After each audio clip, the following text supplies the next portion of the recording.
Tamil cinema நேயர்களுக்கு அன்பு வணக்கம். வெல்கம் டு எம்டி திரை. இந்த ஷோல பிளட் அண்ட் பிளாக் அப்படிங்கிற தமிழ் திரைப்படத்தினுடைய ரிவ்யூ தான் நம்ம பார்க்க போறோம். இந்த படம் ஆல்ரெடி தியேட்டர்ல ரிலீஸ் ஆன ஒரு படம். இந்த படம் பாத்தீங்கன்னா கேனிபலிசம் அப்படிங்கிற ஒரு கான்செப்டை மையமா வச்சு எடுக்கப்பட்ட ஒரு கதை. இந்த மாதிரியான கதைக்களம் கொண்ட படம் தமிழ்ல வர்றது ரொம்பவே ரேரு.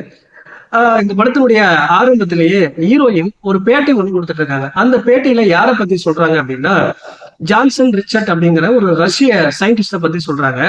இவரு வேர்ல்டு வார் நடந்தப்போ வாழ்ந்த ஒரு சயின்டிஸ்டா இருப்பாரு. இவரு ரஷ்யாவுக்காக ஒரு கேஸ் ஒண்ணு கண்டுபிடிக்கிறாரு.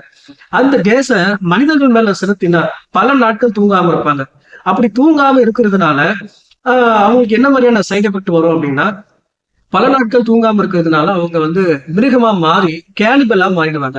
இவருக்கு என்ன ஆகுது, அவருடைய எண்டிங் என்னவா இருக்கும் அப்படிங்கிற மாதிரியான ஒரு கதை போயிட்டு இருக்கு. இன்னொரு பக்கம் பிரசண்டா அவருடைய தேர்ட் ஜெனரேஷன், மூன்றாவது தலைமுறை, அவருடைய பேரன் ஒரு கப்புல கடைச்சு வச்சு ரெண்டு பேரையும் தனித்தனியா ஒரு ரூம்ல அடைச்சு வச்சு அவங்கள வச்சு ஏதோ பண்றான். அவன் என்ன பண்ண போறான், டூஸ்டே அந்த கப்புளுக்கு என்ன ஆகுது, இப்படி பல விஷயங்களை சொல்லக்கூடிய படம் தான் இந்த பிளட் அண்ட் பிளாக். இந்த படத்தை பத்தி அலசணும் அப்படின்னா, இந்த படத்துல எனக்கு பிடிச்ச விஷயம் அப்படின்னா இந்த பேக் ஸ்டோரி. அதாவது இந்த ஜான்சன் ரிச்சர்ட் இருக்காரு இல்லையா, அந்த தாத்தா, அவருடைய கதையை ரொம்ப இன்ட்ரெஸ்டிங்கா சொல்லியிருப்பாங்க. அது பார்க்கவே ரொம்ப இன்ட்ரெஸ்டா இருந்துச்சு. அதே போல அதை தொடர்ந்து அவருடைய பேரன் ஒரு கப்புல கடைச்சு வச்சு தனித்தனியா ரெண்டு பேரையும் ஒரு ரூம்ல அடைச்சு வச்சு அவங்கள வச்சு ஏதோ பண்றான் அப்படிங்கிற விஷயத்த ரொம்ப பரபரப்பாகவும் கியூரியாசிட்டி ஏற்படுத்துற மாதிரியும் கொண்டு போயிருப்பாங்க. அது பார்க்கவே ரொம்ப இன்ட்ரெஸ்டிங்கா இருந்துச்சு. அதை தொடர்ந்து இந்த படத்தினுடைய ரானஸ், பல காட்சிகளை ரொம்ப கொடூரமாகவும் கோரியாகவும் எடுத்திருப்பாங்க. குறிப்பா ஹியூமன்